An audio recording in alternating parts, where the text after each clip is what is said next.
नमस्कार साथियों, आशा करते हैं आप सभी बढ़िया होंगे और आपके एग्ज़ाम की प्रिपरेशन बढ़िया चल रही होगी। आज बहुत सारे बच्चों का कमेंट था जूनियर असिस्टेंट का जो एग्ज़ामिनेशन है यूपी ट्रिपल एससी द्वारा आयोजित होने वाला है, हाल ही में उनकी टाइपिंग परीक्षा, उसके विषय में मैं ये वीडियो बना रहा हूँ। देखिए दोस्तों, यहाँ पर सोनी टाइपिंग, जेआर टाइपिंग और अन्य कई टाइपिंग प्लेटफॉर्म के बारे में काफ़ी ऑनलाइन बताया जा रहा है। यहाँ पर मैं आपको एक चीज़ बता देना चाहता हूँ, आप यूपी ट्रिपल एससी के नियम को बखूबी समझ लीजिए। यूपी ट्रिपल एससी का एक नियम है कि आपके जितने भी मार्क्स हैं वो कैसे आएंगे, इसको आप जान लीजिए। देखिए, मार्क्स का सिंपल कैलकुलेशन है यूपी ट्रिपल एससी का। यूपी ट्रिपल एससी में क्या है कि आपको 5 मिनट का टाइम मिलेगा और उस 5 मिनट में आपको वर्ड टाइप करने हैं। हिंदी में 125 वर्ड होने ही होने चाहिए और इंग्लिश में 150 वर्ड आपको टाइप करने हैं। इन 125 और 150 वर्ड में यदि 5 गलतियां सम्मिलित होती भी हैं तो उसका कोई मार्क्स नहीं कटेगा। यानी हिंदी में यदि 125 वर्ड आप टाइप करते हैं और 5 गलतियां करते हैं तो कोई भी मार्क्स आपका नहीं कटेगा। इंग्लिश में यदि आप 150 वर्ड टाइप करते हैं और 5 गलतियां करते हैं तो आपका कोई वर्ड नहीं कटेगा। या फिर आप 125 वर्ड सही टाइप करते हैं और 5 वर्ड और गलत टाइप करते हैं, यानी आप 130 वर्ड टाइप करते हैं। इसी प्रकार आप इंग्लिश में यदि 150 वर्ड आप टाइप करते हैं और 5 वर्ड और गलत टाइप करते हैं, यानी कि आप 155 वर्ड टाइप करते हैं, तो भी आपका कोई मार्क्स नहीं कटेगा। 5 के बाद जैसे छठा वर्ड होगा वैसे ही आपके 5 शब्द सही काट लिए जाएंगे और जो बचे हुए शब्द आएंगे उन्हें 5 से डिवाइड करके आप अपनी स्पीड निकाल सकते हैं। देखिए, मैं सोनी टाइपिंग के बारे में आपको यहाँ बताना चाहता हूँ। यह मैं कोई बुराई के लिए वीडियो नहीं बना रहा हूँ, यह मैं जानकारी के लिए बना रहा हूँ, क्योंकि 80-90 हज़ार बच्चे इसमें टाइपिंग के लिए लगे हुए हैं और उनका कोई लॉस ना हो, इसलिए उन्हें ये बात जाननी ज़रूरी है। और मैं सोनी टाइपिंग इंस्टीट्यूट के जो ओनर हैं, मैं उनसे भी ये अनुरोध करूँगा कि इसे ज़रूर वो करेक्ट करें, क्योंकि इससे बच्चों का बहुत लॉस होता है। तो मैं आपको देखिए बता देता हूँ। देखिए, यहाँ पर मैंने, जैसे ही मेरे सामने ये पैराग्राफ है, आप देख सकते हैं बैक में ये पैराग्राफ दिया है, fast as the last year at the. तो ये एक्सरसाइज है एक सोनी टाइपिंग में ही, इंग्लिश की एक्सरसाइज। अब देखिए, इसको टाइप किया गया। तो अब इसको जब टाइप किया गया तो देखिए मेथड 1, आप देखिए यहाँ पर इस मेथड 1 में आप यहाँ पर देख सकते हैं 149 वर्ड टाइप किए गए हैं, 149 वर्ड यहाँ पर टोटल टाइप्ड वर्ड 149 है और इसमें 3 मिस्टेक करी गई, इनकरेक्ट वर्ड 3 है, यानी कि 146 वर्ड यानी 146 वर्ड ठीक ठीक टाइप किए गए हैं। ठीक है, और यहाँ पर स्पीड दिख रही है 30 वर्ड पर मिनट की, जबकि ये बिल्कुल ही गलत है।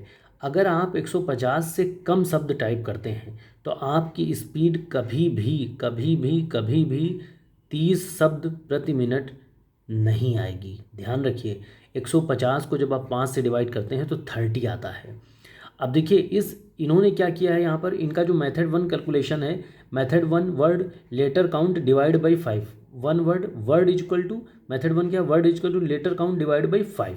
अब देखिए, 5 शब्दों का एक वर्ड है, वो सब कुछ ठीक है, लेकिन यहाँ पे कैलकुलेशन कुछ गड़बड़ है। इन्होंने क्या किया है, आप यहाँ नीचे देख सकते हैं, इन्होंने क्या किया है, 100, मैंने आपको ऊपर दिखाया 149 वर्ड सही टाइप किए हैं और उन्होंने 3 गलतियां जो थी, चूँकि 3 गलतियां एडमिसिबल हैं, तो इन्होंने उसको कैलकुलेट किया और 151 वर्ड यहाँ पर लिखे हैं। जब इस बच्चे ने ऊपर टाइप ही 140 वर्ड की, 149 वर्ड टाइप ही किए हैं, टोटल वर्ड टाइप 149 किया है, तो इन 3 वर्ड को गलतियां उसी में सम्मिलित हैं। ये यानी 149 प्लस 3 151 नहीं हुआ है, 149 माइनस 3 146 होगा, तो यहाँ पे ये गलती है। अब इसी जगह अगर आप मेथड 2 देखें, जो कि है word equal to group of letter separated by space.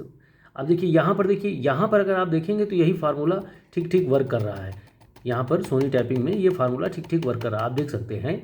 यहाँ पर क्या है कि इस बच्चे ने 149 यानी 149 वर्ड सही टाइप किए हैं, 3 गलत किए हैं, और जब 3 गलत किए हैं तो 146 वर्ड ही उसके सही सही टाइप हुए हैं और इस 146 वर्ड पर ही इसकी स्पीड निकाली जाएगी। और 146 को आप 5 से भाग देते हैं तो 29 वर्ड्स पर मिनट की स्पीड आती है। ठीक है, अब यहाँ पर इसने 3 गलती करी हैं और वो 3 गलतियों के कोई मार्क्स नहीं कटे, क्योंकि 5 तक एडमिसिबल है, तो इसलिए 149 में 3 वर्ड ये मार्क्स इसके नहीं कटे हैं। तो आप देख सकते हैं, अब यहाँ पर इसकी स्पीड आप देखेंगे तो 29 वर्ड्स पर मिनट आई है। तो आपको यही बताना था कि आप कोई भी टाइपिंग प्लेटफॉर्म यूज़ कर रहे हों, सोनी टाइपिंग, जेआर टाइपिंग या कोई भी और, इंडिया टाइपिंग, टाइपिंग बाबा, कुछ भी यूज़ कर रहे हों, सब कहीं पर फार्मूले ठीक से काम नहीं कर रहे हैं। अभी तक जो मुझे दिखा है वो इंडिया टाइपिंग में फार्मूला हूबहू काम कर रहा है, जैसा कि यूपी ट्रिपल एससी में आएगा। तो आपको ये ध्यान देने की ज़रूरत है कि आप जो भी टाइप कर रहे हों वह एग्ज़ाम के अनुरूप टाइप कर रहे हों। तो आप टाइप करते वक्त केवल अपने शब्दों पर फोकस करिए कि आपको 150 वर्ड्स आप टाइप करने हैं, जिसमें से 5 कोई भी आप प्लेटफॉर्म देख रहे हो उसका बाद में जब आप रिज़ल्ट देखिए तो उससे बहुत खुश मत होइए कि मेरी स्पीड बन गई है। आप केवल उसमें ये देखा करिए कि आपने 150 वर्ड टाइप किए हैं और उसमें 5 से अधिक गलतियां नहीं हैं, तो आपकी स्पीड इंग्लिश में 30 आ रही है। और अगर आप हिंदी में 125 वर्ड टाइप कर रहे हैं, उसमें 5 गलतियां इंक्लूड हों या ना हों, तो आपकी स्पीड 25 आ रही है। वैसे मेरा सजेशन है कि आप अपना टारगेट हिंदी में 150 शब्दों का और इंग्लिश में 170 नंबर का लेके चलिए, जिसमें कि 5 गलतियां या तो जोड़ लीजिए या हटा दीजिए, उससे कोई फ़र्क नहीं पड़ता है। 5 से ज़्यादा गलतियाँ आपको नहीं करनी, या तो गलती करनी ही नहीं है या फिर 5 से ज़्यादा नहीं करनी है। इस प्रकार से आपकी स्पीड बहुत अच्छी बनेगी। तो सोनी टाइपिंग ट्यूटर में जो भी लोग टाइप कर रहे हैं वो ये ध्यान रखें। कमेंट करके बताइए कि आपको ऐसा कुछ महसूस हुआ है, कि आपको ये बात ठीक लगती है। धन्यवाद।